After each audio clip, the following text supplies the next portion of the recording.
Hello, Patreon, and welcome back to Patreon. The year is coming to a close, and I thought that the way that I wanted to end the year on here is just by talking to you all as one-on-one as is possible in this format. This has been such a wild year for this podcast, frankly.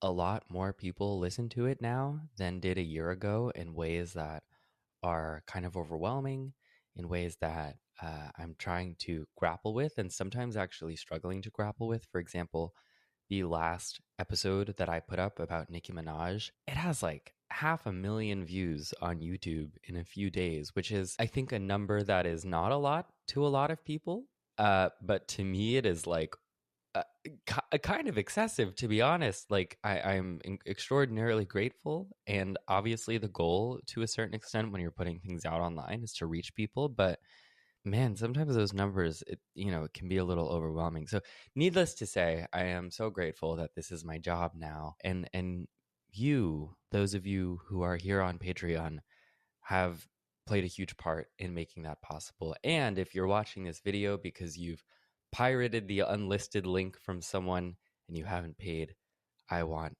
my money back. Just kidding. Just kidding. That has happened, though, with some of the bonus material. I know we have moles in here. I know some of you have disseminated it beyond the Patreon paywall. And you know what?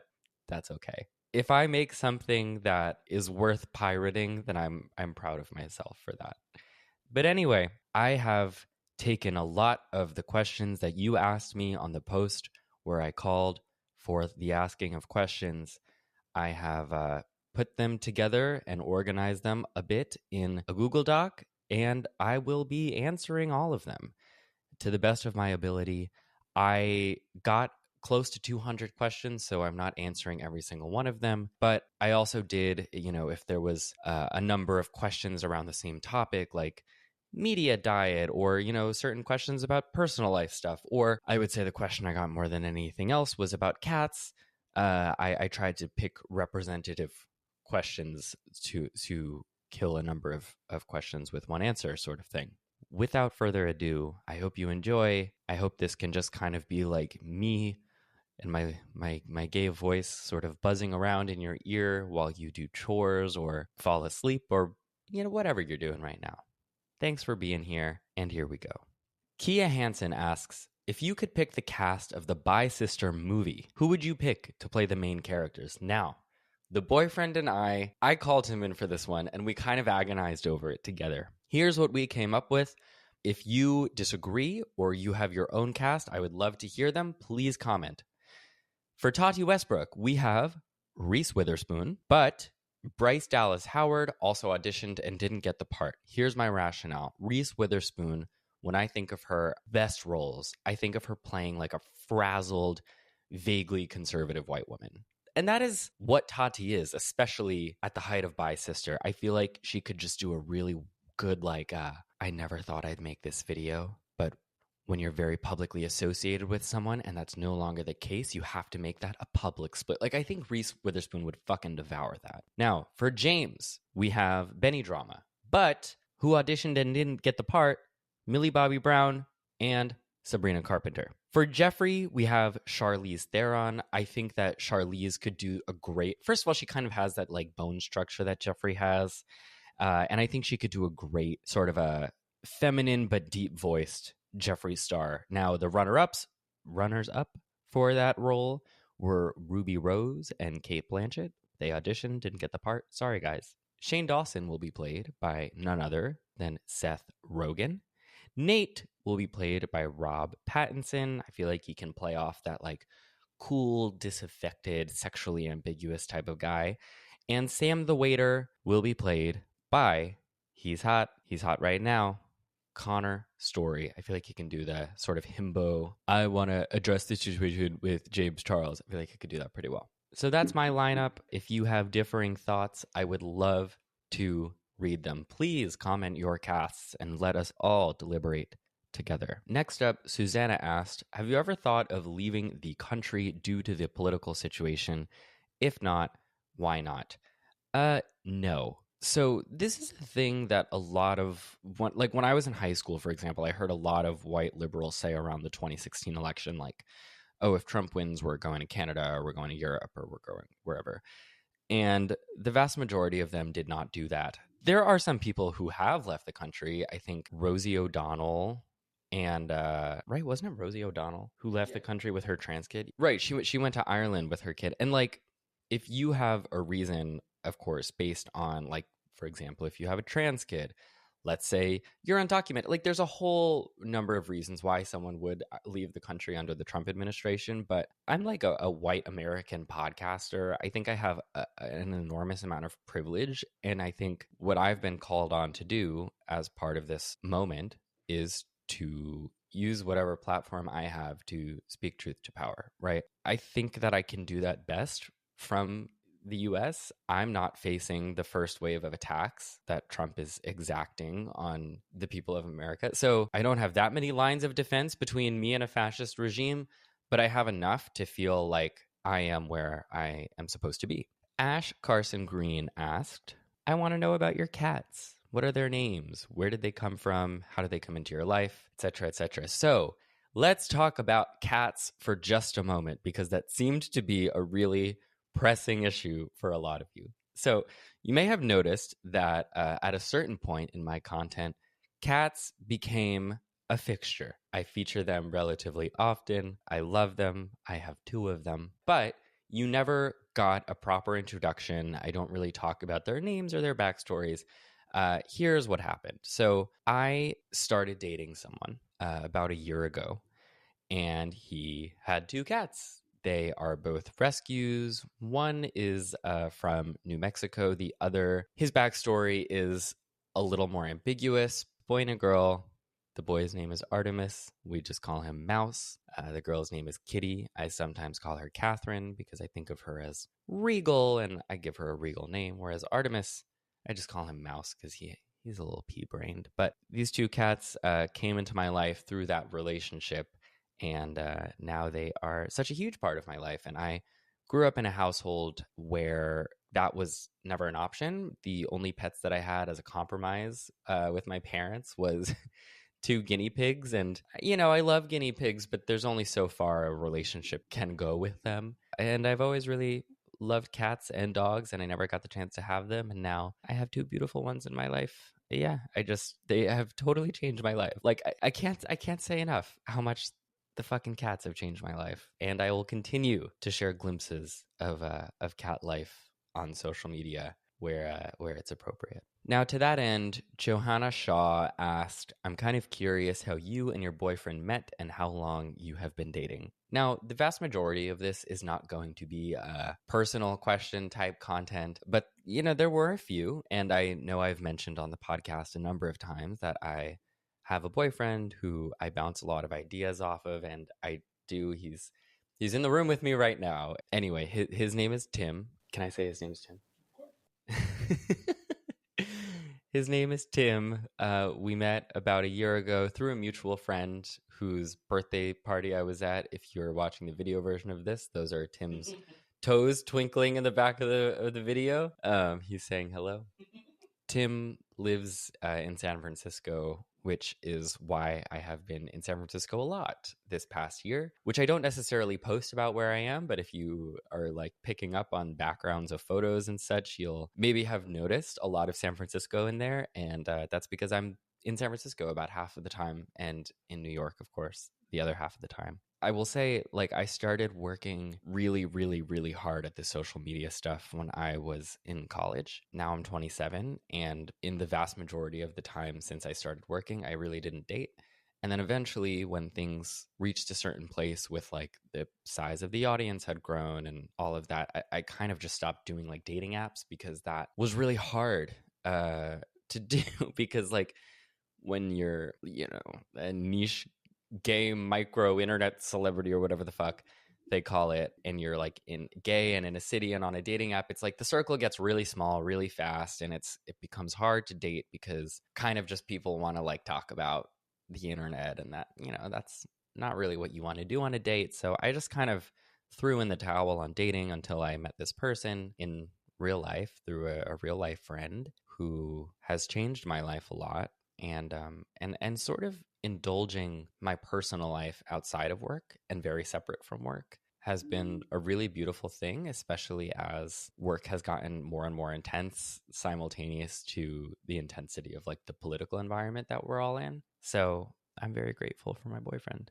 and that's the boyfriend story. John Dell asked, what is an episode that you scrapped this year and why? So there isn't really an episode that I've like made and then scrapped, simply because the schedule that I'm supposed to put out episodes does not allow for like really progressing along with making one and then not putting it out. So what is an episode though that was scrapped early in the process and kind of that continues to be scrapped every time I think about making it is an episode about someone named Hen Mazig. If we have someone in this Patreon who's like a Zionist who hates me but who watches all of my stuff and pays for the bonus content just to see what I say about Zionists and Israel, which that has happened. I know that has happened.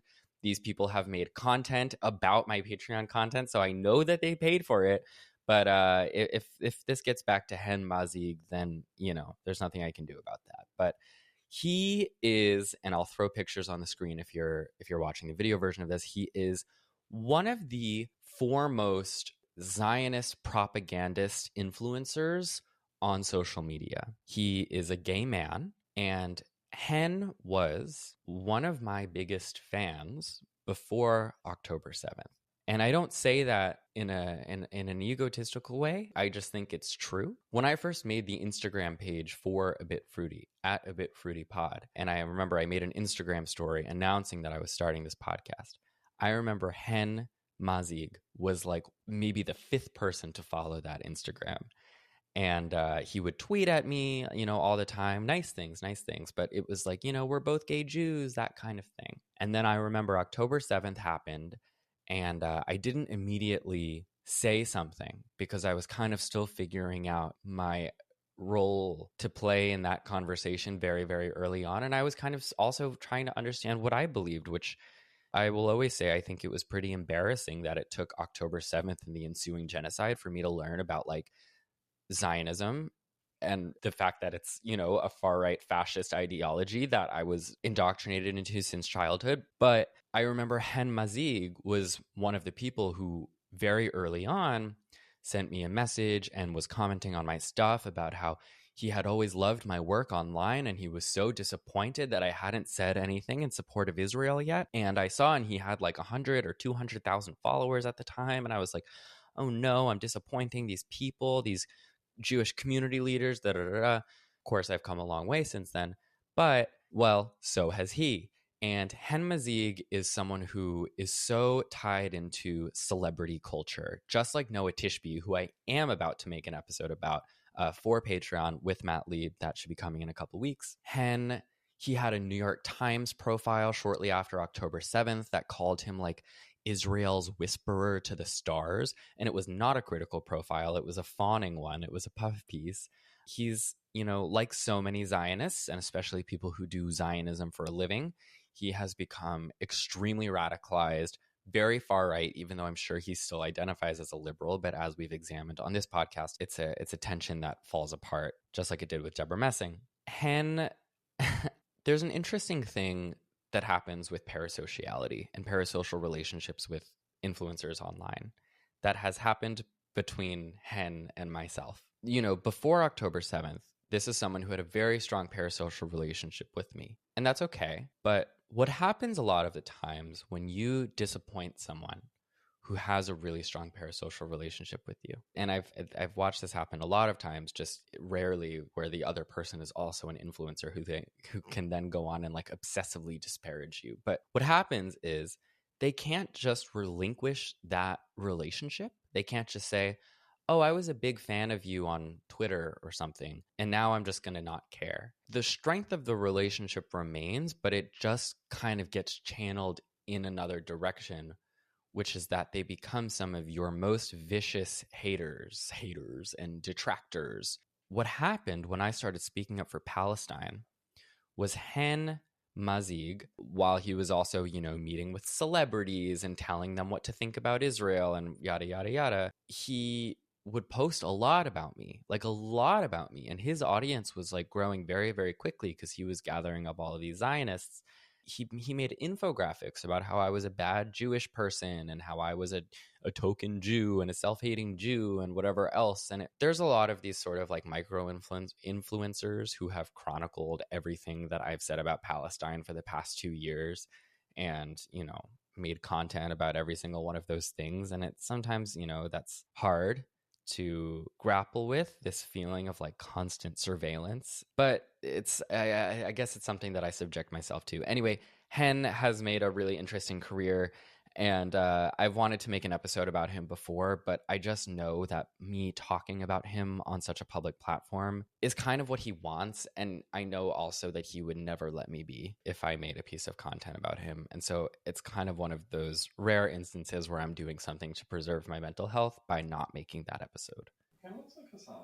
He does kind of look like Hassan. From some angles. He looks like an Israeli Hassan. I think that's what he's going for, actually. Now, in the vein of podcasting behind the scenes questions, Marina Heath asked, what was the most frustrating or difficult podcast to script this year?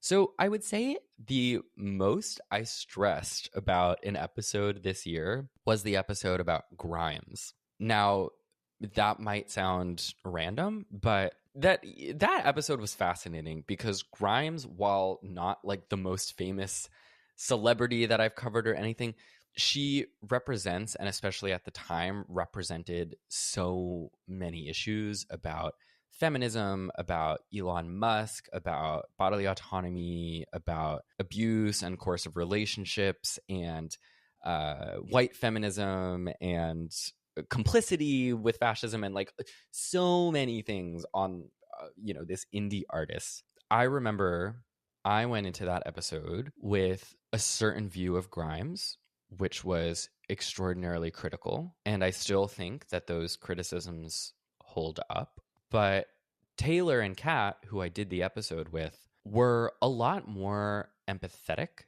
to her plight within this sort of like cult of her family and the cult of Elon Musk that she was a part of and subject to. With, if you remember, she and Elon Musk had a child named X, who Elon was essentially for a period of time using as a human shield inside the Oval Office and outside in Washington in general. And Taylor and Kat really saw the plight of Grimes through the lens of an abusive relationship, which she was just one of these people and continues to be one of these people who is so complicated and who, like all of us, is capable of doing good things and bad things, and is capable of oppressing people and being oppressed herself. And it was a really delicate balance, and one where actually I learned so much about my own biases and my own perspective while we were filming the episode that I went back after we had recorded and I re-recorded some of my transitional thoughts in between things that Taylor and Kat said, which were so much smarter than anything I had to offer, frankly, because I felt like they deserved better moderation throughout that episode than I had given them in real time. So I was very stressed in the moment because sometimes you're recording an episode and you're like, oh yeah, this hits. We're making points. This is going to be like when we recorded our episode about Charlie Kirk and Ezra Klein and how Charlie Kirk's legacy deserved no revisions. That was like we were recording and I was like, we're on our bullshit. We have these opinions down to a science. We're delivering them really articulately. The Grimes one, I was like, am I saying the right thing? I don't know. And I was very stressed and then ultimately very proud of the outcome. But it was definitely a battle to be confident with that episode by the time that I put it out. Ashley Allen, on a lighter note, asked, what are my top 3 favorite albums of this year? And my top 3 from each album. So I'm going to say my favorite album of the year was That's Showbiz Baby by Jade. Yes, Jade of Little Mix, who I am rooting for so hard. I will stream her music until the cows come home. I need her to have a mainstream breakthrough. My favorite songs on That's Showbiz Baby are Unconditional, Angel of My Dreams, and Silent Disco. Next favorite album was, and I cannot believe I'm saying this, Addison by Addison Rae. I loved that album. I'm a white gay guy. And every now and then I'm going to remind you that I sometimes do get up to white gay guy activities. And loving Addison by Addison Rae is probably one of those activities. Favorite songs are Fame is a Gun. That was my top streamed song of any song this year. Diet Pepsi, Classic, and High Fashion. Number 3, West End Girl by Lily Allen. Was such a random last minute contender for album of the year for me is Lily Allen's new album. And my favorite songs on that album are Tennis, Pussy Palace, and Dallas Major.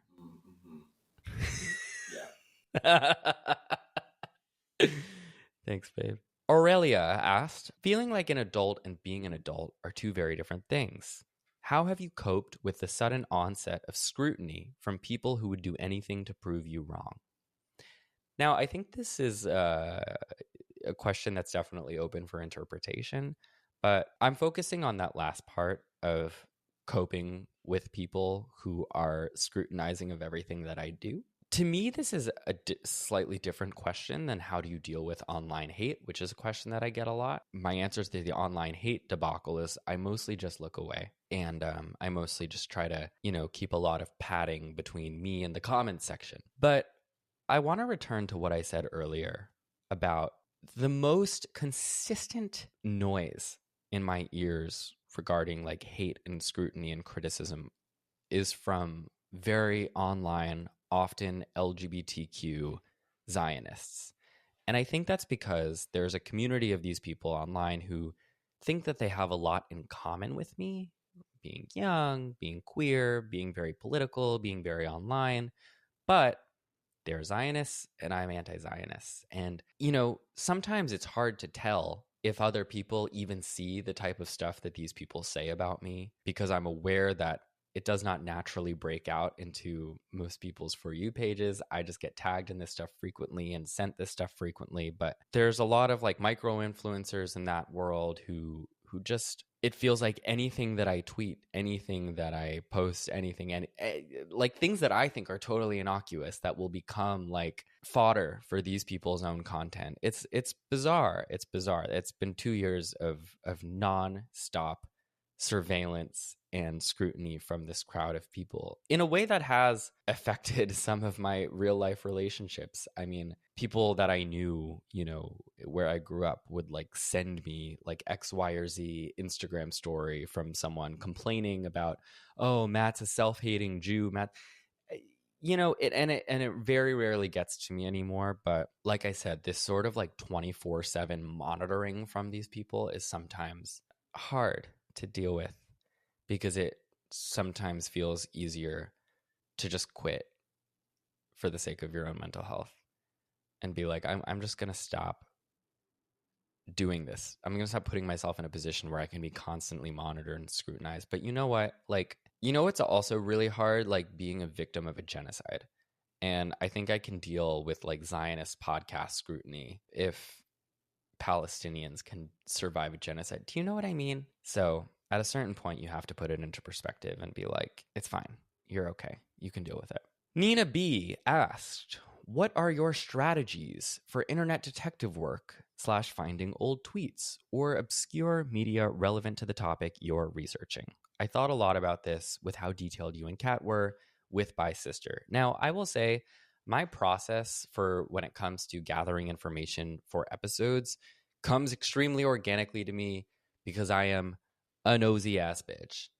I just get fixated on topics and I want to dive as deep as possible into them. So I want to know everything that, Tati did and said between the years of 2019 and 2021. It's all out there. I think I go deep in Reddit.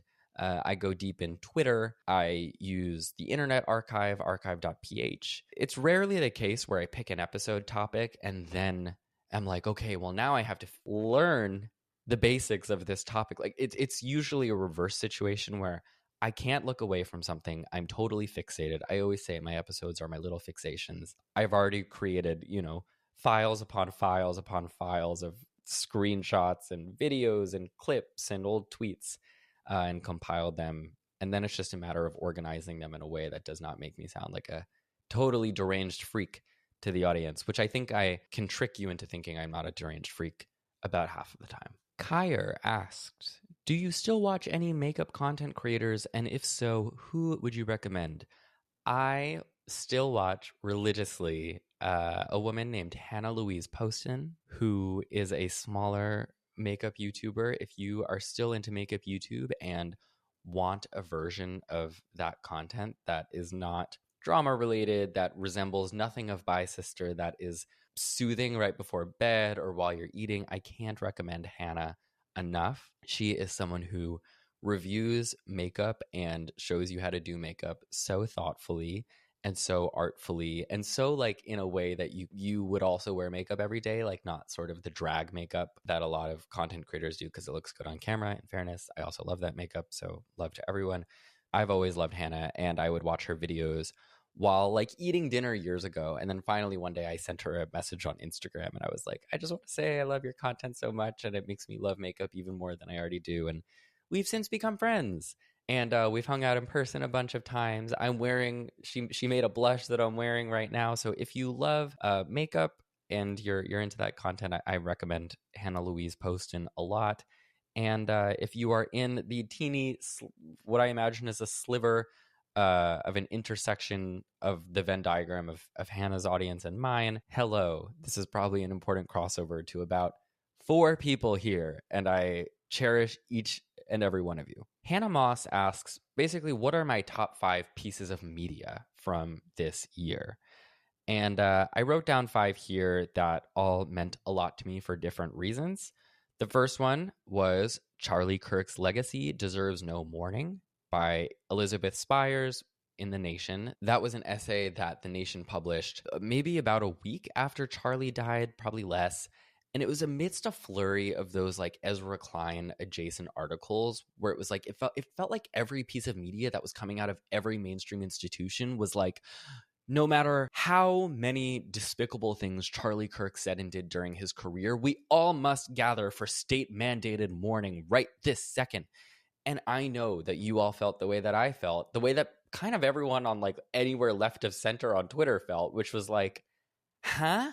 Why is the first time this country is like being forced to come together to acknowledge our innate humanity is over a fucking white supremacist Nazi? And having a traditional mainstream, relatively mainstream publication like The Nation publish this article that was so straightforward, like, you don't really have to hand it to the guy, meant so much to me at the time. So even though that sort of cycle of discourse has come and gone, I recommend that article a lot. Next one I have here is actually in the same vein, an essay by A.R. Moxon. It's called Eventually You're Gonna Have to Stand for Something. And that was in response to the essay about Charlie Kirk that Ezra Klein wrote about Charlie Kirk practiced politics the right way. A.R. Moxon. It's kind of just about the shortcomings of like polite liberalism. The book by Peter Beinart, Being Jewish After the Destruction of Gaza, that book was great.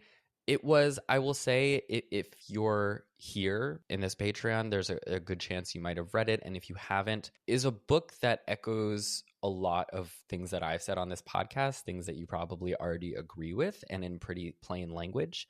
So, there's a lot of other books that I would recommend on the topic, like Perfect Victims by Mohammed Al-Kurd. But the Peter Beinart book was an incredible tool at changing the minds of some people who I previously thought were lost in the sauce of Zionism. I have a lot of people in my life from early childhood who I thought were never going to evolve on this issue. And I know this is one that if you're outside of like the Jewish community, it can be kind of hard to understand because how is this not so black and white to everybody? And I totally get that. But like there is a lot of prying and just this like rolling a boulder uphill that has to happen within like Jewish American families, and that I know a lot of you have probably dealt with in your own families over the last 2 years. And this is all to say that Peter Beinart book was very helpful in rolling that boulder uphill sometimes. Next piece of media, Behind the Bastards did a series on Peter Thiel, a 4-part podcast series on Peter Thiel that I have been really enjoying lately. I actually think the series was put out in 2024. There's never been a better time to learn about the evils of Peter Thiel. And I really recommend that if you want somewhere to start, because I've learned a lot about him through that series. And I think if you like my podcast, you would also like that one. And the last one is also a podcast. This was an episode published by This American Life by the journalist Zach Mack. The episode is called 10 Things I Don't Want to Hate About You. The premise of this episode is that this guy, Zach Mack, his conspiracy theorist father, is sort of driving a wedge between all of their family relationships because his detachment from reality is becoming relational and financial and emotional burden on everyone in their family. And so at the top of the year, Zach Mack and his father make a bet for 10 things that his dad thinks will happen that year. And they're basically all political related. The United States is going to go under martial law, which that's the closest one we've gotten so far to being true. But it's Nancy Pelosi and Joe Biden and Kamala Harris are all going to be indicted for treason and, all sorts of wacko shit. And if those things do not happen the way the father insists they will, then he'll sort of drop his conspiracy lifestyle. And of course, the things don't happen, but also, of course, it's not that simple to pull someone out of conspiracy land. And I think the podcast just does a beautiful job. It's not quite a tutorial of how to navigate relationships with those types of people, but it was fascinating, is as much as I will say. Christina S. asks, you've met oodles and oodles of famous and noteworthy people. Is it strange meeting famous people that many only ever see on screens? And then, is it odd to know that you are also a famous and noteworthy person? Okay.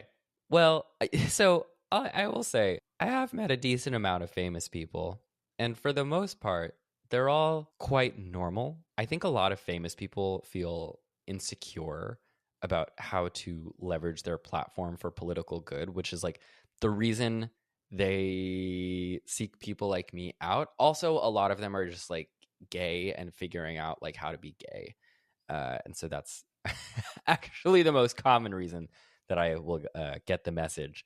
But the most bizarre instance of meeting someone who feels very famous to me was when I met Michael Hobbs, actually, who is now a great friend and who will probably text me about the fact that I'm saying this. But I'm sure a lot of you listen to at least one of Michael Hobbs' podcasts, and he has a very specific voice.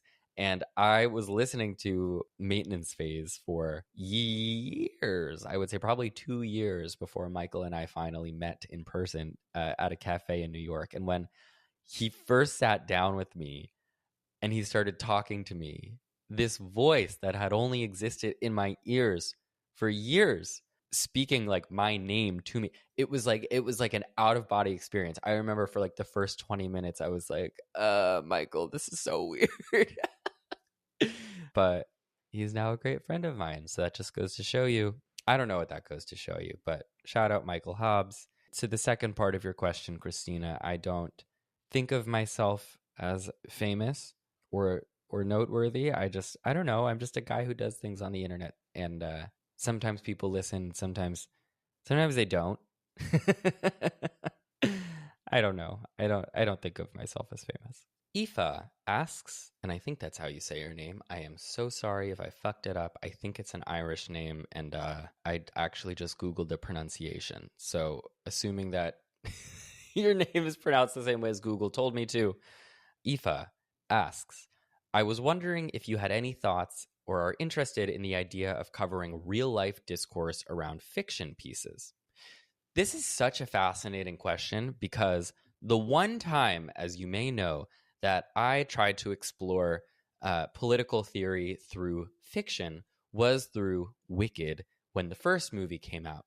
Now, I think I did a pretty good job, and I believe in my political interpretation of Wicked Part 1, but I will tell you something fascinating that happened when I did that, which was on Instagram. I remember getting comments from people, conservatives, who thought that the underdogs in Wicked, namely Elphaba, was actually a representation of white conservatives going against the system of wokeness and being unafraid to question the efficacy of vaccines and trans ideology and doing the extraordinarily brave thing in their mind, which is to battle systems of wokeness, they would say. Now, that's so clearly absurd. To me, Elphaba is, of course, representative of an equality activist who breaks off from society and tries to fight the system from the outside to achieve peace and equality for all living things. But what that revealed to me, what getting those messages revealed to me, was sort of the limits of political interpretation through fiction. I mean, there are some people who are brilliant at this, and I think like political film analysis is a great thing that people do. But I realized through that process that that you could be anyone. You could be, a right-wing conspiracy theorist aligning yourself with the most powerful people in the country. But if you think of yourself as the underdog, like fighting the big oppressive system of like big trans or something, you can find a way to shoehorn your own beliefs into a piece of fiction, even if it's like entirely perverting the actual story. So I think that fiction has its limits with regard to exploring politics for sure. Simone West asked, do you have any thoughts on what a lot of other left-wing commentators are calling the MAGA Civil War? Do you think there's a chance it will spill into policy? Are you concerned about what seems like rising anti-Semitism on the right? Or do you think this fracture and infighting among the right could be a good thing in the long run? So I think that the fracture in the right now was really well represented by what just happened at Turning Point USA's America Fest. And no, I'm not talking about the appearance Nicki Minaj made, though that was fascinating. But what I am talking about is that America Fest is basically Turning Point USA's big speaker conference that just happened. And it has all of the top right-wing pundits in circulation right now. And what was interesting was that a lot of their individual speeches were made disparaging one another. So Tucker Carlson spoke and Ben Shapiro spoke, and Ben Shapiro was saying how Tucker Carlson and Candace and Megyn Kelly were destroying the MAGA movement.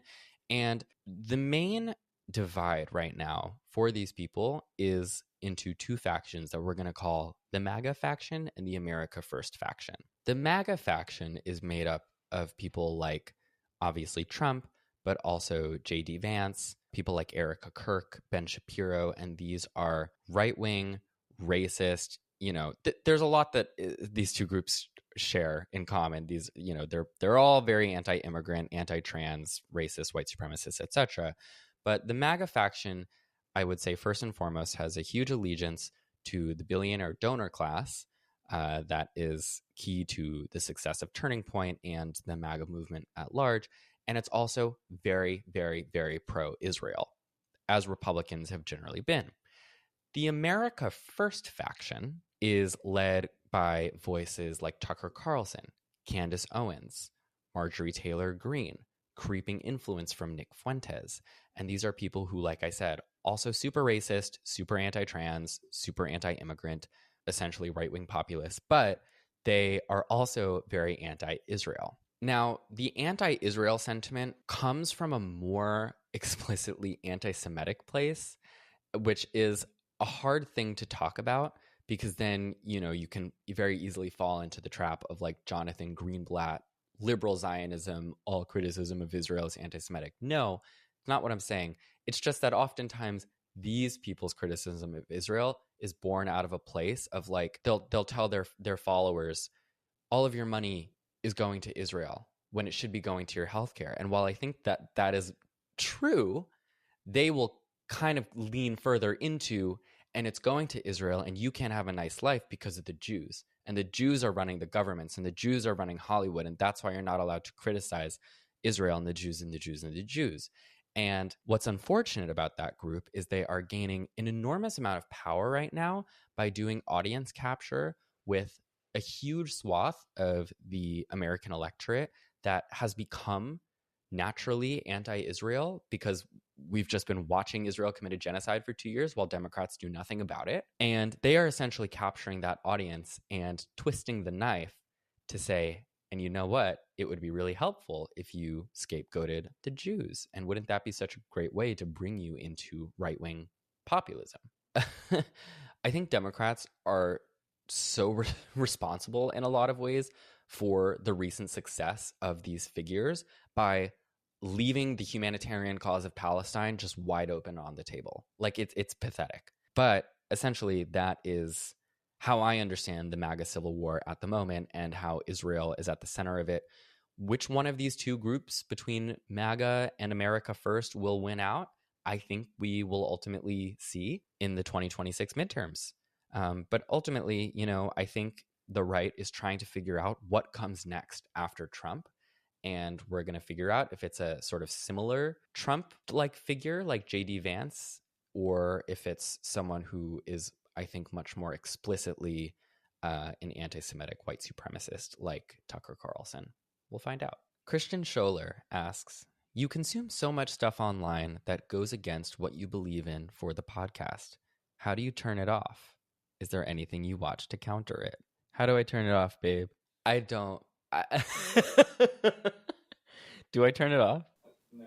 I would say I really struggle turning it off. But when it starts to seriously affect my mental health, like, I think at a certain point, it's like, and I talk sometimes with Matt Lieb about this. I'm like, you just have to stop watching Lizzie Savetsky's Instagram reels. Like, at some point, you have to tell yourself to stop. Like, press the lock button on the phone and put it down. But, I will say, like, my ability to make this show is born out of a natural curiosity for all of the things that I talk about on it. And I love it. Like, as shitty as all of it is, as dark as all of it is, I love consuming like these people's worldview. I love trying to understand it. It's like it like gnaws at me, Sometimes it becomes detrimental for your mental health and you have to just be like, put it down and like watch, I don't know, like Selling Sunset. Selling Sunset and the entire Selling franchise is one way for me to truly turn my brain off. But I would say for the most part, I just love it.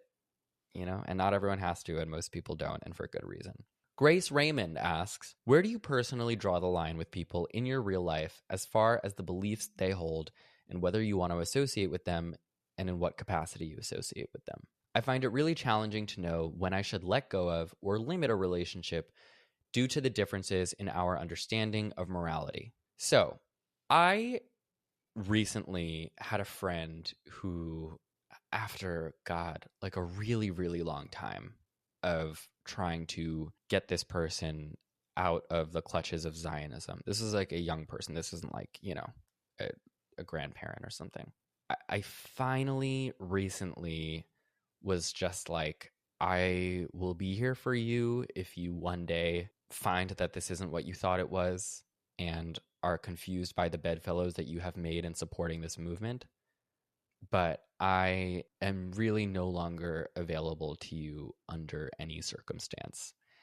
And I want to explain that a little bit because this has been a huge point of contention for me, like personally for a long time, because it's a relationship that I valued. But one might ask, like, why would you not let go of such a relationship much more early on in something like this genocide? Of course, there are all sorts of political issues and humanitarian movements that people struggle to, keep their relationships over. But in this case, it was this. And I mentioned this earlier, but when you are Jewish and American, you grow up in this like stew of bad information.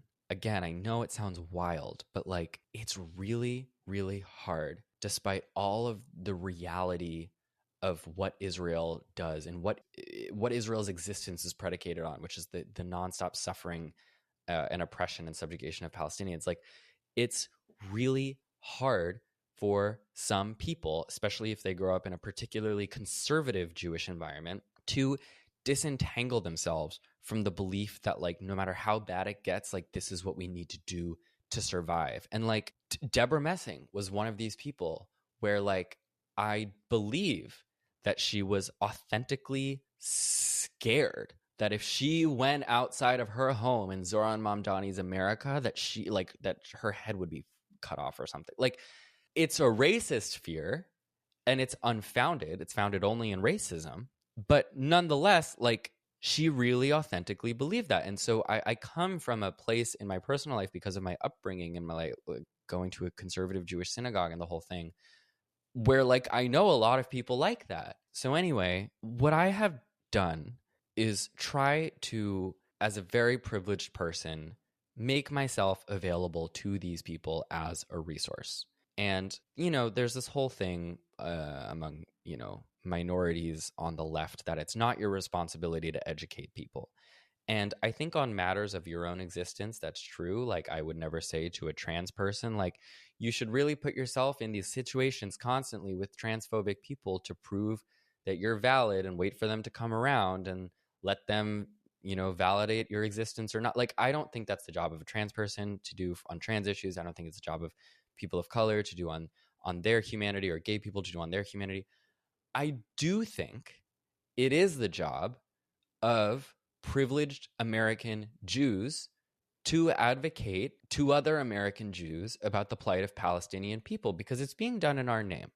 And we have such an enormous amount of privilege and responsibility in that situation. And that's a huge reason why I have done what I've done online and why I've taken my work in that direction. So I do think it's our job to educate.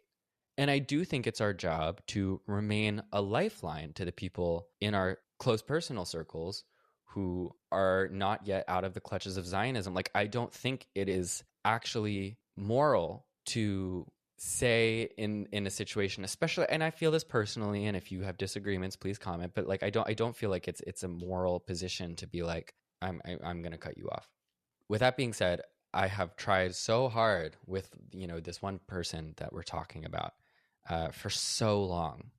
And I found that they were just digging themselves deeper and deeper and deeper in with, a more rotten information diet filled with like people online who were just, pure propagandists. And they were digging their heels in such a way where I was like, you know what? You're not going to talk to me until you're ready. It kind of felt like losing someone to a cult, to be honest, in that sense. And one of the things that I learned from Kat, because I was having this conversation with Kat about like, what do you do with someone who is entirely unable to see Amber Heard as a victim? And she gave me this story, which was that she had a friend who was in that situation, and Kat was basically like, I love you, and if one day you're ready to talk about this, I will be ready to talk to you. I will receive you. But in the meantime, I'm going to need distance.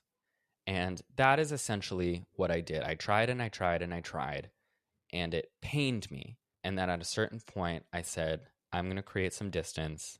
But if you ever decide to move on from this chapter of your belief system and maybe question what you grew up in and this bad information diet that you've seemingly never questioned, I will be here for you. And that's kind of where I'm at with that and my whole sort of ideology around that. Cassie LaGrange says, I feel like every time I open social media lately, someone is reposting one of your posts. Oh, goddamn.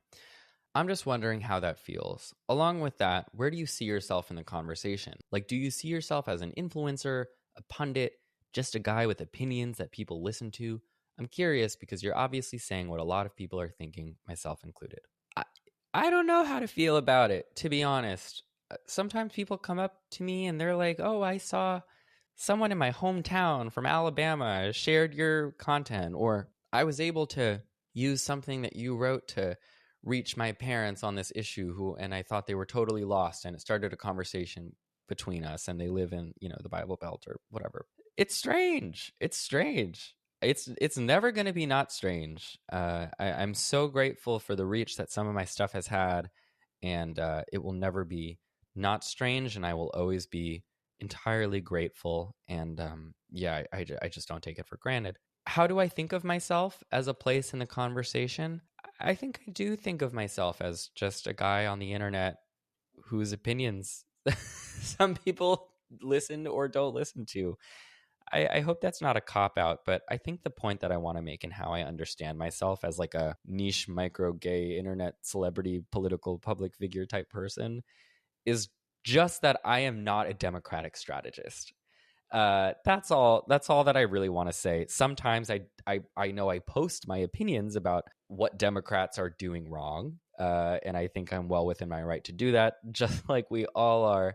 But the thing that I think grinded my gears the most about that conversation a bunch of months ago that Ezra Klein had with Ta-Nehisi Coates, and they addressed this in the conversation. They were both talking about how they see themselves as their roles in sort of public figures online in the political conversation. And what was very clear was that Ta-Nehisi Coates thought of himself as someone whose job it was to speak truth to power. Whereas Ezra Klein thought of himself as, and he didn't say it in these words, but he ultimately thinks of himself as someone who, he's part of the consultant class. You know, he should guide Democrats to do what he thinks is right for, you know, obtaining power, and for him that always involves some sort of moderation and some sort of sacrificing of minoritized groups.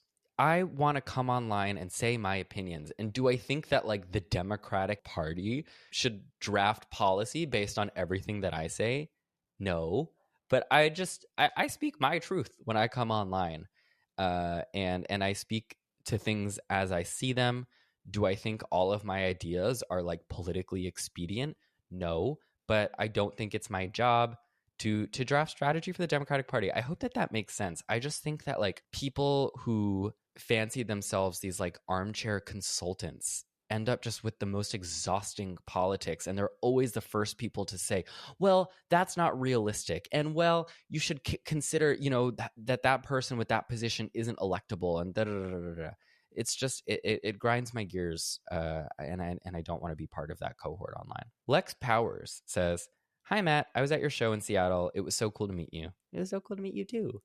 What was your favorite part about touring? Do you see yourself doing it again? And any fun memories from touring that you want to share? And to that end, Emma Ryan asked, I don't know if you're allowed to share about it, but I'd love to hear any tour drama. I loved Adam McIntyre's channel and heard a lot of crazy things about him from X1 Entertainment. If you were able to come to one of my live shows, thank you so much. That really, truly means the world to me. Touring was a really interesting experience, and I'm so grateful that I was able to do it, and I learned a lot. And I will say the best part about touring was doing the shows and meeting a lot of you. That was absolutely the best part, and I will be doing more of it, and I will be doing it differently. I did. I did my live tour with a company called X1. The only reason people really know what X1 is like you said, Emma, if you watch Adam McIntyre's YouTube channel. Adam McIntyre is a drama YouTuber that Kat also happens to be very good friends with.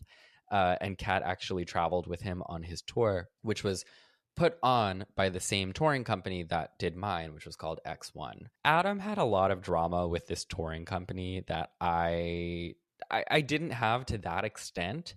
X1 is essentially an influencer touring company. They've been doing influencer live events for years and years and years. They did like all of Piper Raquel's tours, which is really crazy. They did like Tana Mojo and Trisha Paytas and Blair White, which I will say my one real big objection to the touring company that I actually think I think it's like out of business. I think it like went out of business right after we finished my tour, which is interesting. But the touring company does not have an ideological backbone. And I don't think I'm disparaging the company by saying that. I don't think they can sue me for saying that. It's just true. They will work with any influencer who wants to do live events. And the thing that bothered me about that was that my tour manager was also the tour manager for Blair White the year prior. And you're sure as hell I asked him a lot of questions about that. Apparently, she's much more quiet and shy in real life than she is on her YouTube videos, you know, where she's like smacking the lip gloss and talking shit about non-binary people. It just bothered me. It bothered me the way that probably a lot of people's jobs bother them, in the sense that they're a cog in the machine working for people with no moral backbone. And moving forward, I am planning more live shows. I found an incredible live agent who happened to actually just come to one of my shows and works for a live events company and is trans, and he really loved my show. So we're going to do more together. He's routing me on a new tour, so I am going to do more of it, and I'm very excited. And I'm also excited to do it with a team of people that is aligned with me, and that I don't feel like I'm just like working for Big Brother, you know? Mike Couture asks, do you think you'll release the Taylor Swift episode from January 2024 for patrons? Kind of a bummer that the video version of that one is essentially lost media. I cannot believe that any of you are invested in my work enough to know about the lost media that is the January 2024 Taylor Swift episode. Uh, I'm pretty proud of the later episode that I made about Taylor Swift, which is the cult of stan culture, which is, of course, less about Taylor Swift and more about what her fans did to me.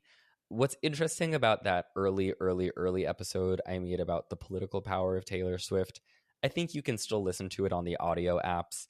You know, at the beginning of making this podcast, I didn't really have any direction with the show. I knew vaguely that I wanted to talk about things that I found interesting, but I didn't know about storyboarding. I didn't really know about like essentially having a thesis and making these sort of like podcast essays the way that I do now. And at the beginning, I was just like I was like pussyfooting around making podcasts that had a point because I was scared. I was scared of backlash. I was scared about committing too hard to any sort of position. The long story short is I don't even have that video anymore because, and maybe I should keep all of my podcasts somewhere. Like maybe I should keep them all on a hard drive. But essentially, and this is not best practices, and I am not a tech person, but after I finish putting out an episode, I just get rid of the files because like there's not a lot of space on my computer and like I don't keep a million hard drives. I know this is bad, but the video, I don't think the video exists anymore, even if I wanted it to. And I don't even know why you would want it in the first place because it wasn't good. So sorry about that.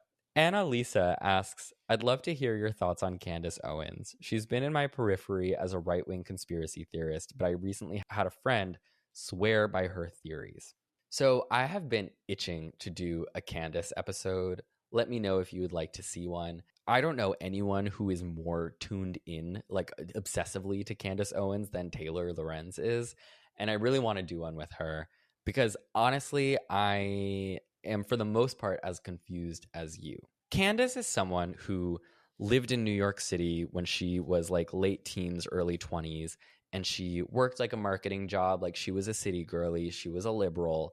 And then I've told this story on an early episode of the podcast, but Candace essentially attempted to start a website. She started a Kickstarter for a website idea that she had called Social Autopsy. And the point of Social Autopsy was that if someone was bullying you online, you could dox them, essentially. And the entire concept of Social Autopsy was really widely derided.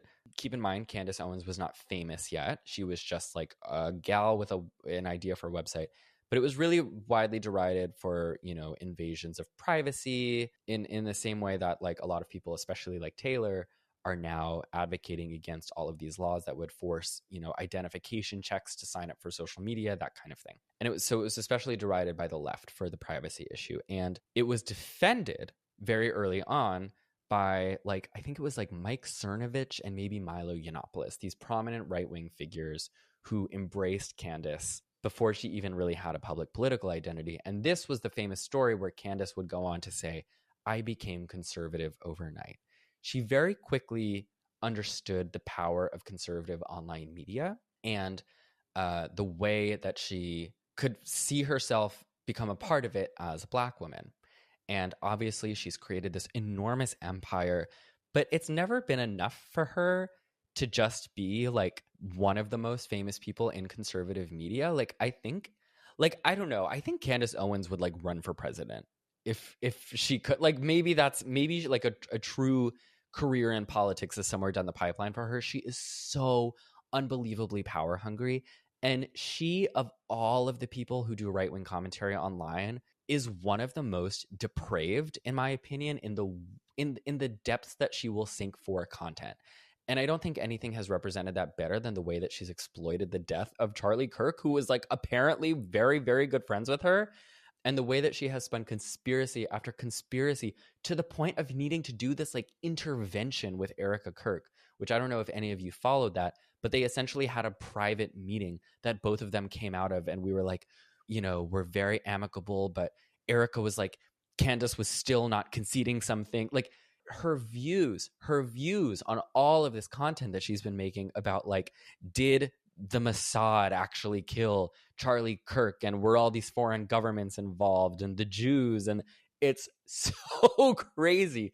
She will do anything. She will exploit anything for views. I mean, look at what she did with transvestigating Bridget Macron to the point where they're like suing her. She will do anything. And she's taken a particularly conspiratorial route in the last year or so, because she has definitely understood that the views are paying off from taking that turn.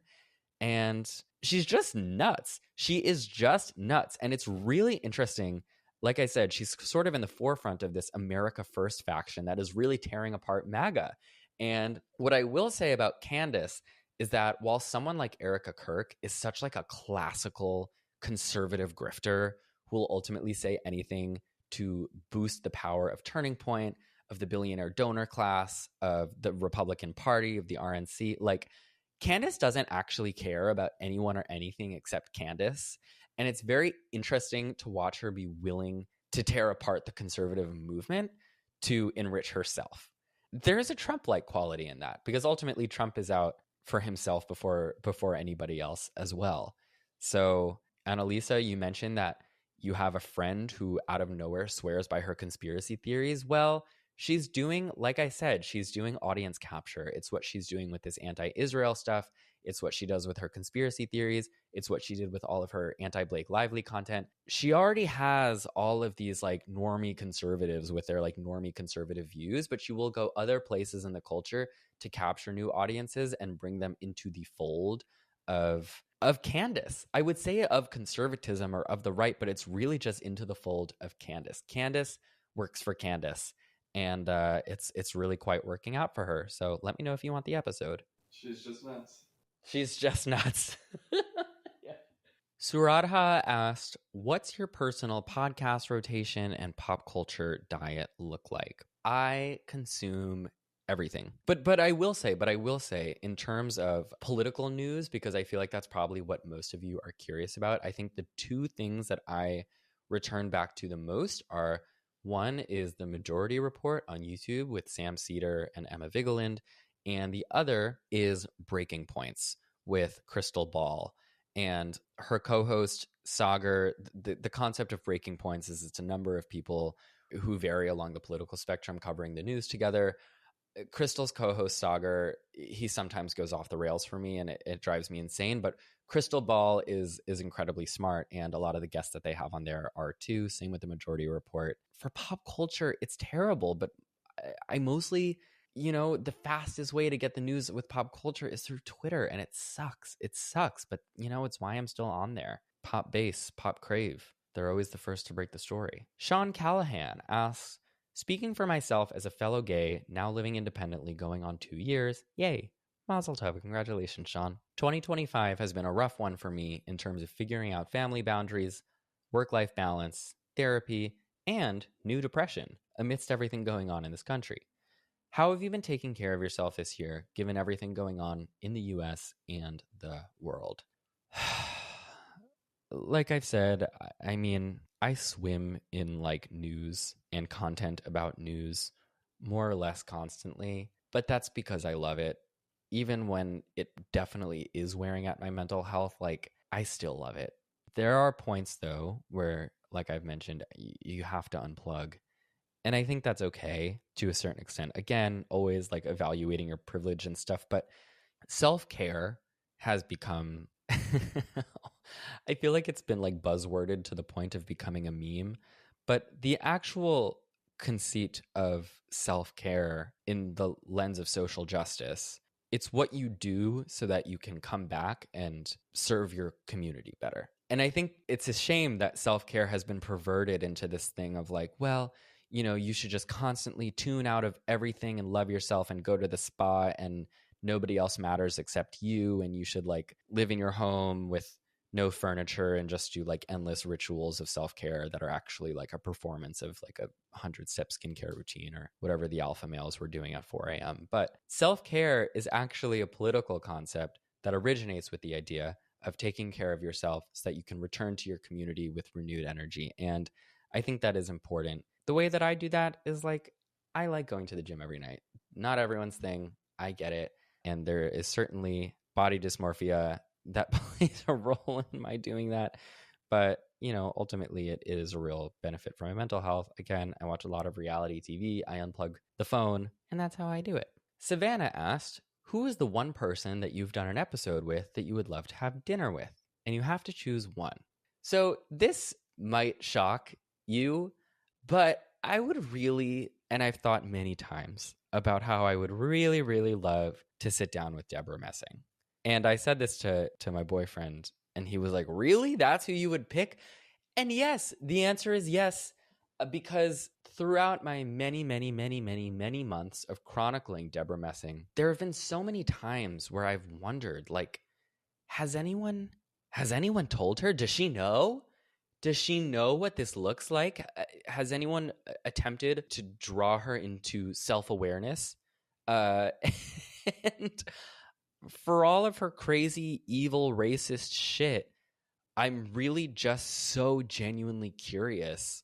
I would love to have her like read her Instagram stories out loud to me and then ask her if she thinks that she sounds normal. I don't know. Like, I wonder if I wonder if I could like pull her back from the ledge if only we had, sushi together, or if we'd kill each other. Who knows, Empty asks, I know there's a lot of things I can now recognize as a conservative dog whistle, i.e. seed oil panic.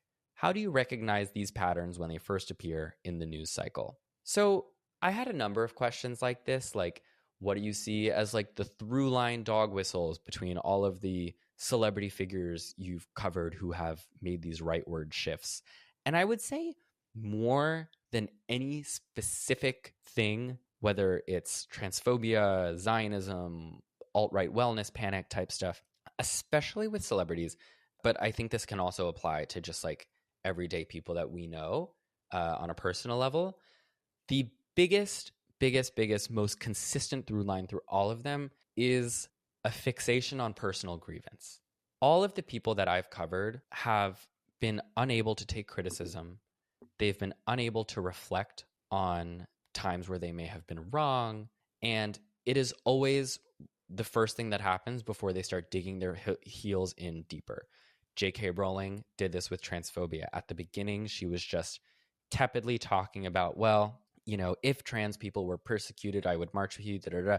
And then you see how she starts talking about, well, the trans mob tried to cancel me for just asking questions, da, da, da. Jeffree Star did something similar. Deborah Messing. No one has mastered the art of this more than Barry Weiss, who basically manufactured an entire career out of complaining about people complaining about her, to the point where she was on Twitter trying to get canceled so she could talk about how canceled she was. And I think that for so many people is the origin of this rightward turn. A fixation on cancel culture, a fixation on like left-wing infighting. You can't even question anymore. I think you have to remind, for example, if you have someone in your life who comes up to you and they're like, I was called out and I feel like I can't even ask questions anymore, remind them that they can, and just have those conversations early before they become obsessed with this like perceived persecution for their politics, because I find often that is the first thing that sends people spiraling. Did that make sense? Yeah, that's good. That's what you said yesterday. Yeah, I'm almost done. I'm not in a rush. Dale asked, how do you manage to maintain a private life whilst having a million followers and being disruptive within politics and pop culture? You think I'm disruptive? Thank you so much. That's incredibly kind. I will say, it's not impossible to have a private life. You just can't capitulate to the incentive online of sharing details of your private life for clicks, honestly. And I realize that that's like, I'm doing a version of that with certain parts of this AMA, but to me, this feels like a comfortable and sort of relatively safe place to talk about small details of like my personal life. But, I'm never going to be making like content about my relationship or really about my family. I know early on I would talk sometimes about like what it means to have parents who accept you. And I think, that is sometimes content that I like to dip into a little bit because I think it's important for people to see what it looks like for queer people to have accepting parents, for example. But all in all, my family, my siblings, their lives, my personal life, I just want it to be my space to be a normal, messy human being without feeling like everything has to be content. And the reason that you see a lot of influencers share a lot of their personal life is because you are handsomely rewarded for doing so. People love being a Truman Show like observer into someone else's life. And I completely understand why people create content like that, why people consume content like that. I consume content like that from other people. But ultimately, at the end of the day, I want to be able to turn my phone off and have the same personal relationships that each of you listening to this have with the people in your life without feeling like I have to commodify it. So I would say that's the biggest. The biggest tip to anyone who wants to be an influencer that doesn't talk about their personal life is that. Alana asks, if you feel comfortable talking about it, I'd really value your thoughts on the Reddit post ContraPoints made earlier this year regarding Israel and Gaza. So this was one of the questions that I got a lot of times about Natalie and that Reddit post. If you're not familiar or caught up or extremely tuned into online, left-wing YouTuber discourse, Natalie ContraPoints, who I've made a number of my podcast episodes with, including the very first one I ever published, and who I've always said was a huge inspiration to me with my content and with my politics in general. She, after not really talking about Palestine for the majority of the last 2 years of genocide, put up a Reddit post where she outlined essentially reasons that she did not want to make a YouTube video about Israel and Palestine. And I read it, and in it, there were, I'm sure you can find it if you care to do so. There were a number of things that she said that I disagreed with, obviously. And I know that this post made people upset, and I really understood why. And the whole situation was such a mess. But, she said things like, people have spent 2 years disseminating pictures of dead Palestinian children online, and how much freer has Palestine become? And first of all, like, Palestinians have risked their lives getting those images out to the rest of us. It's our duty to share them. And to say that nothing has come of it is so detached. I mean, there's been a global protest movement, one of the biggest, maybe the biggest global protest movement that I've been old enough to see and understand, that's come as a result of information we've received on social media that's come out of Palestine. She leaned into some liberal Zionist talking points about the only Jewish state. And to be honest, it just kind of came out of nowhere, to me at least. A lot of people who listened to my podcast and who knew that she was a frequent guest on it were immediately asking me to give my thoughts on the ContraPoints Palestine statement.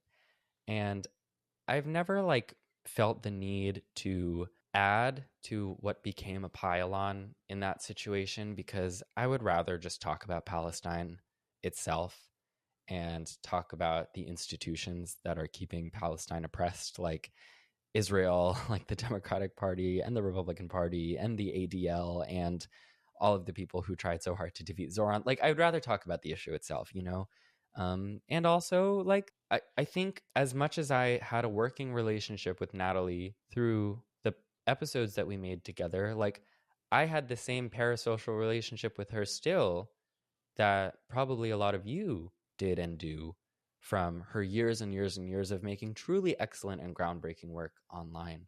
And so I don't know, I was trying to understand her statement on Israel through all of those lenses at the same time. And I didn't feel the need to make a statement. And I also didn't feel like I could. So I guess all in all, it just made me sad. And we haven't made an episode together since. And I think that's all there really is to say about it. Emily Butler asked, what are some jobs you think you might enjoy if you weren't a content creator? I have always said that if I wasn't a content creator, I would love to work as a makeup artist in some form or another, whether that is editorial, whether that's working at a beauty counter, whether that is a bridal makeup artist. I love doing makeup. I love doing makeup on myself. I love doing makeup on my friends. I strapped my boyfriend to a chair a few weeks ago and put him in drag. Like, I love it. It is forever, the love of my life in art form. And I think I would be so happy doing it professionally. And I think in another life I do. Molly asked, what is a deep dive episode that you would love to do for your own personal interest, but worry it would be too niche for your audience? I've said many times about this podcast that I sometimes worry that the topics that I pick are like are too niche and that nobody will care about them. That is what I thought about the Deborah Messing episode. Turned out a lot of people found that interesting. So you never know. But one that is truly, truly, truly too niche is there's a woman named Eliza Licht who she's essentially just like, she is in Lizzie Savetsky's social circle. She is an extraordinarily wealthy woman here in New York City who probably lives on the Upper East Side. And she's just kind of like a less famous Lizzie Savetsky. But the really interesting thing is that before she went full like Zionist propaganda machine on Instagram, she was like a quasi feminist branding expert. But the real kicker is that who worked for her very early in her career? Taylor Lorenz. And so Taylor and I are always sending videos that this woman posts back and forth to each other because she's gone completely off the rails. She was one of these conservative Democrat New York women who was like, I never voted for a Republican until I saw the light because of Israel. And now she loves Trump and she loves Netanyahu, but it's taken like she's really lost her marbles. She posted this video. I'm actually going to insert it here if I can find it. She was like talking about how the chemtrails in the sky formed in X on the same day that like Elon Musk bought Twitter, and she thought it was like a sign from God or something. Like, she's lost it. She's totally lost it. Okay, part of me doesn't think I should tell you this, but the other part of me knows that it is so insane that I have to. So today, we had to go to the cemetery for another family funeral, and this family member is being buried next to my dad. So of course, I'm like, hey dad, little sign, give me a little sign. The service is going on. I can't help it. My brain just sort of went off on a tangent, and I think it's just because of everything with the election. My brain is spinning, whatever. And all of a sudden, what pops into my head, and sometimes something pops into your head that's totally inappropriate and stupid and really not for the time. All of a sudden, the meme of Elon Musk carrying the sink into the Oval Office, like he did the day he bought Twitter, pops into my head, and I'm like, that's weird. And I look up at the sky. You guys, this is a true story. I look up at the sky, and the clouds, they're an X. The clouds are an X. I am not lying. Like, I have been told by psychics before that I have psychic in me and that I'm very intuitive, but this is crazy. So I see it, and I'm like, I can't take a picture of it because I'm at a funeral, and I can't talk about it because I'm at a funeral, and I'm like, losing my mind by myself in my own head. What do you all think that means? I can't make an episode about this woman because it would be giving her more attention than I think she has organically ever received in her entire life, and I'm not willing to do that for her. Max Sinclair asks, Nightmare Blunt Rotation featuring people discussed on the podcast. This was, again, a collaborative answer from the boyfriend and I, but we came up with Jeffree Star, because Jeffree Star in and of himself is a nightmare. Ollie London, because I think in a lot of ways, like, Ollie London wishes he was Jeffree Star. Ollie London is he's still doing his just like far right tweeting, and I think he has over 1 million followers on Twitter, so he's found himself in that sense. But like, Ollie London is only ever the idea of something Whereas I think Jeffree Star is extremely Jeffree Star. And I think Ollie London wishes he had an ideological and brand backbone of someone like Jeffree Star. They also both have like the like wild sort of plastic surgery androgyny thing going on. And then the third person in my Nightmare Blunt rotation is kind of a wild card, but Jason Lee, the founder of Jubilee.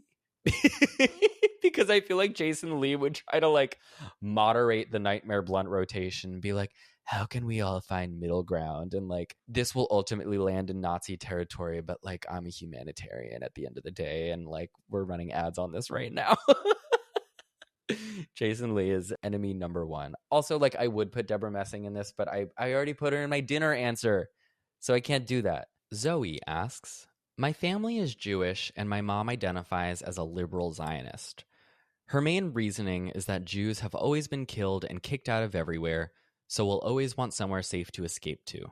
That feels like a very simplistic view, but I haven't been able to make a good argument against it. She's very anti the current Israeli government, but is adamant that Israel has to exist.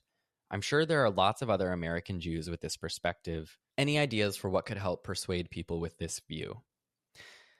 Oh, Zoe, my heart goes out to you because I get it. I really, really do. I think I've talked about this in a lot of different ways in my podcast, including in the Deborah Messing episode, which addresses liberal Zionism in depth.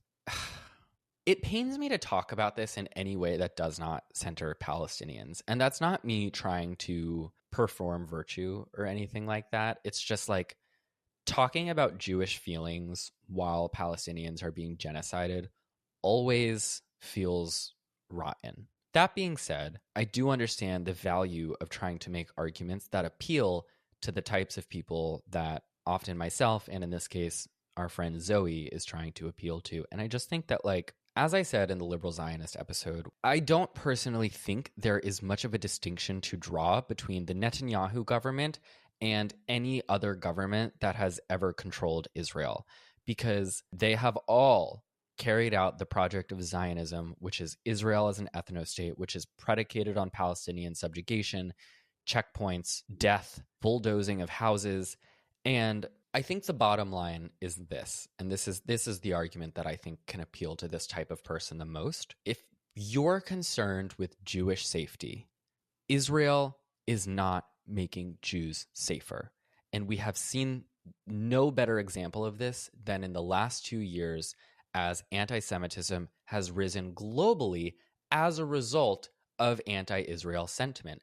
Now, I think that's a shame, because I wish that people would understand how to separate their anti-Zionism from anti-Semitism. But the reality is, when Israel is committing these atrocities on the global stage, while simultaneously insisting, with the help of all of these enormous institutions like the ADL, that this is Jewish, this is Judaism, this is what Jews do, and this is for the safety of Jews, how could a significant portion of the population not think that being against Israel would make them anti-Jew? And so we have these people fall into the audience capture of people like Candace Owens, Tucker Carlson, Nick Fuentes, Marjorie Taylor Greene, authentic anti-Semites who are leveraging anti-Israel sentiment, reasonable, correct anti-Israel sentiment, to draw people into the folds of anti-Semitism. And in that way, we're seeing how Israel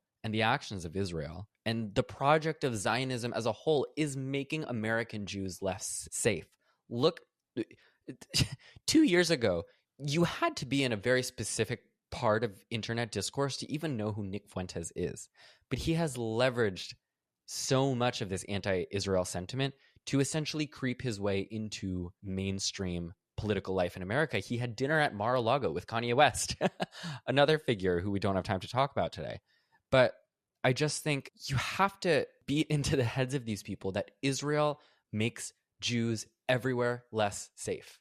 And this whole thing that, like, we need an ethno-state because we've historically been marginalized and scapegoated, like, it just doesn't make us safer. Like, I don't know. I don't even know what evidence these people have anymore that it does make us safer. I know I'm kind of ranting into the void now more than like giving you a coherent argument for your mother. But I just think, bottom line, if her concern is Jewish safety, the thing that makes Jews safer is the thing that makes all people safer, which is equality under the law, which is the mutual respect of everyone's humanity, whether they're Jewish, Palestinian, what have you. And I will always land on the sentiment and the belief that all of our safety is bound up in one another. And in the same way, we see that violence begets violence. And that is the entire existence of Israel. The only way forward is through the recognition of each other's mutual humanity and the need for human rights for all. Is that a decent answer? That's good. Julia asks, this might feel very personal, and obviously there's no pressure to respond because I know it can be a sensitive topic, but how often do you deal with hate speech and comments directly towards you? Have you ever felt that your well-being was threatened more than you could handle it? How did you get out of that situation? Like I've said earlier in this AMA, I do a pretty good job of trying to insulate myself from some of the worst because it is constant, especially on Twitter. My God. But also on Instagram, when posts go particularly viral, when they escape the chamber of gays and allies, things get pretty gnarly in the comments. But I don't read comments for the most part. In the first few minutes, I might read some because I know that they're coming from my own audience. But by and large, especially on Twitter, because Twitter's, the comment section on any viral tweet is just like Nazi playground. So I ignore it. At the beginning of my sort of career online, I really struggled with dealing with people's opinions because something that I would do was like search my own name in like Twitter or Google or whatever.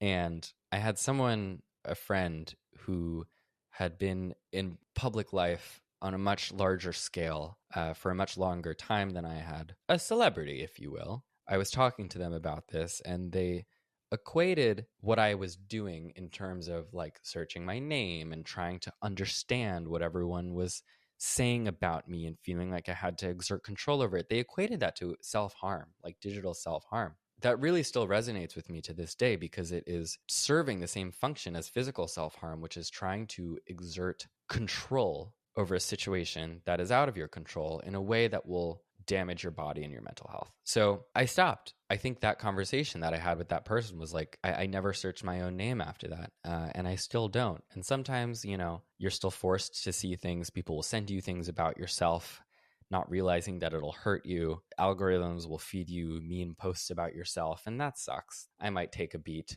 I might take a night when that stuff happens because it really does upset me. Like, as thick of skin as you have to do all this, and I do think I have relatively thick skin, like I'm a person. When I went to therapy when I was 15, because I was like trying to come out of the closet and I didn't realize that that's actually what I needed to do. I remember my therapist was like, you're a highly sensitive person. And I still am. Like, work doesn't really change that. So I just deal with it the best that I can, but I'm a human at the end of the day. And that's something that I like to remind people. Doach says, they say that behind every gay person is a gayer, more evil gay person. With that in mind, who is the evilest, gayest person who stands behind all of us? 100%, no question about it, Peter Thiel. Peter Thiel is the most evil, the most gay, not the most person. He's actually the least person. Peter Thiel is the rare subhuman person. He's just a ghoul. He's just a gay ghoul who is undermining our democracy, threatening to take away all of our rights. And like I said, listen to that Behind the Bastards series on Peter Thiel because it's really great. And I think we have to understand Peter Thiel as like the homosexual shadow figure behind Donald Trump and behind like the entire conservative movement, which is unraveling human rights in this country. And with that said, Heather, I promise I'll end on a high note. Heather asks, what made you want to get into doing this podcast specifically? Were there any podcasts or influencers you watched before that inspired you? Yes, I mentioned this, but Michael Hobbs and really the podcasts You're Wrong About and Maintenance Phase were the two shows that I listened to a lot around 2021 and 2022. That I was never a really big podcast person before listening to those shows. And I think I associated podcasts with what most people associate the medium with, which is people like Joe Rogan, kind of just like this endless, like spitting bullshit into a microphone, lots of like mask bro misinformation, just like junk food content type of stuff. And listening to these left-leaning people who were also like so analytical, so compassionate, so empathetic, so curious, and listening to the podcast itself, which was so tightly edited, so heavily researched, so thought out, it really made me rethink what a podcast could be and really elevated my idea of the medium. And that I remember I was like a million episodes deep in those shows and was like, okay, I got to do it. But I have to like find a lot of people who are way smarter than me to help me do it, because I can't talk like these people and I'm not as smart as them and yada, yada, yada. And that was the impetus for A Bit Fruity, essentially. I was like, I want to dive deeper into the things that I'm talking about on Instagram and Twitter, and I want to do it in a way that feels smart and like I'm not wasting people's time with slop. And I'm always trying to do that. That hasn't changed. And lastly, we've been here for a long time. Eric asks, since you always attempt to end with an optimistic note on your episodes, what are some things you're feeling positive about in 2026, especially in the political and cultural landscape you work in? So I'm going to bring this back to Deborah Messing. I'm sorry. She's not even really posting anymore, because someone in her inner circle definitely flagged to her that like she's destroying her reputation forever, and she's not even posting anymore. So I know you're wondering, how can I bring this back to Deborah Messing? The origin story of the beef between Susan Sarandon and Deborah Messing was that in 2016, Deborah Messing was a Hillary supporter and Susan Sarandon was a Bernie supporter. And Susan was very anti-Hillary during that primary. And one comment that she made that Deborah fucking went in on was, Susan said, well, maybe Trump winning will be good in the sense that it will awaken people broadly to the failures of neoliberalism. You know, they were like, you know, then that became, Susan Sarandon says Trump winning is good and this is horseshoe theory proven, and da-da-da-da-da. Is, you know, of course, taken out of context. And anyway, I think few celebrities have been vindicated as much, at least from people like me, as Susan Sarandon has been. But I think, in a sense, what she said in 2016 has happened. I think it's happening too slowly, but there is something to be said for the way that I think so many people's political compass over the last year, 2 years, have been transformed. I know mine has been, and I think a huge part of my personal political transformation had to do with Israel, because of course it's not just understanding that a genocide is bad and you should speak out against it, even if and especially if you're Jewish, but also, why is there bipartisan support in the US for a genocide? Oh, well, it's because of money and politics, and all of these people on both sides of the aisle, the vast majority of them are held hostage by the same donor class. And oh, well, then what does that mean about money and politics? And if the Democrat Party is supposed to be the liberal resistance party, then why aren't they representing me and what I want from my elected official? Like, the whole sort of system comes apart over this issue, and that's been like wildly transformative for me, and I know it has been for so many other people. I think the fact that it's becoming a mainstream position that you cannot run a primary campaign as a Democratic candidate if you are receiving money from AIPAC. Like, most people did not know what AIPAC was until very recently. Like, I I think you knew what AIPAC was if you grew up and you were Jewish, or you grew up and you were Palestinian, and you were coming at it from very different directions.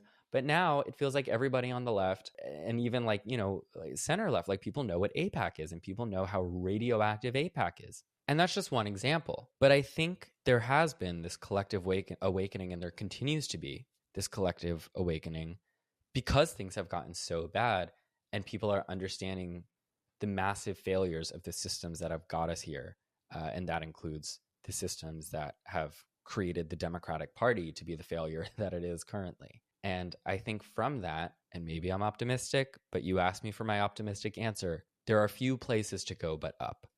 And I'm looking forward to seeing what happens in the midterms, not just with this big MAGA Civil War divide, but also with how it'll play out in the Democratic Party. You know, Afton Bain just ran as a very Zoran-like candidate who was calling it a genocide and was not backing down on trans rights and all of these things in Tennessee.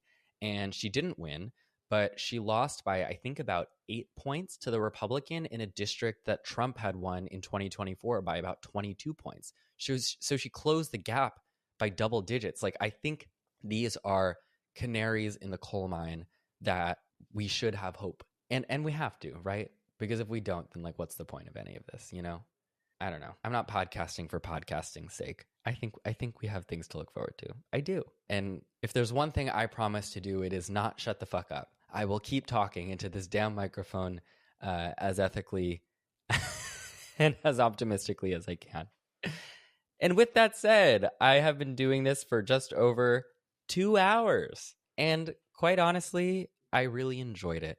I am so used to doing this podcast with guests and with lots of edits. And this is going to be a little bit more simple. This is going to be a little bit more just me and you. And I hope you enjoyed it. I am so unbelievably grateful for the way that you have supported this podcast and allowed it to be my job. I never, ever, ever, ever, ever, ever thought that I would be in a position to say that truly from my heart. Thank you. And I hope you enjoyed this. Maybe we could do this, I don't know, quarterly. You tell me. You tell me. I love you so much. Happy New Year. And until next time, stay fruity.